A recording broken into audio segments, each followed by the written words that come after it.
নমস্কার, আমি মধুমিতা চক্রবর্তী। অভিনয়ের পাশাপাশি ঘর গোছাতেও কিন্তু আমি খুব ভালোবাসি। আপনারা তো জানেন,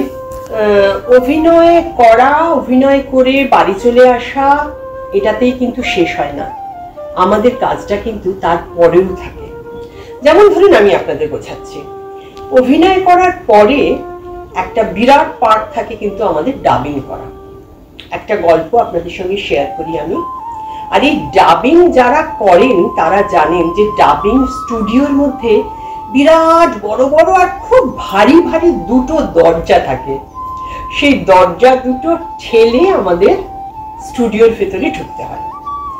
একদিন হয়েছে কি, এরকম আমি ডাবিং স্টুডিওতে ঢুকেছি, আর কিভাবে বেকায়দা একটু জোরে আমি ধাক্কা দিয়ে ফেলেছি দরজাটায়, আর এই হাতটায় না ভীষণ একটা কিভাবে যে লাগলো বুঝতে পারছি না। সে যন্ত্রণার ব্যথা আমাকে মানে সারাক্ষণ আমার মধ্যে খচখচ খচখচ করছে ব্যথাটা। ওষুধ খেলাম, অনেক ওষুধ খেলাম, লাগালাম ওষুধ, কিছু পেন কিলার, সাথে সাথে কিছু অয়েন্টমেন্ট দিলাম, কমে গেল জিনিসটা। কমে নিজে তা নয়, কিন্তু বারে বারে মাঝে মাঝেই আমার এই ব্যথাটা ফিরে ফিরে আসছিল।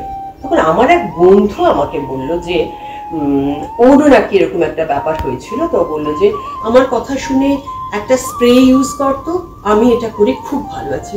তো আমি বললাম ঠিক আছে, করা যেতেই পারে বলে তখন সে আমাকে এই পল রাব স্প্রের কথাটা বলল এবং আমি এটা ইউজ করলাম।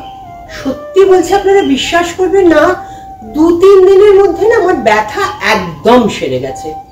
এবং এখন এমন হয়েছে না, এটা আমি আমার সঙ্গে রেখে দিই একদম। যখনই আমি একটু ফিল করি যে হয়তো একটু ব্যথা হচ্ছে বা হতে পারে, আমি সঙ্গে সঙ্গে এটা ইউজ করি। আপনারা আমার কথা শুনুন, যদি কারোর আপনাদের এই ধরনের সমস্যা থাকে, প্লিজ এটা একবার ইউজ করে দেখবেন।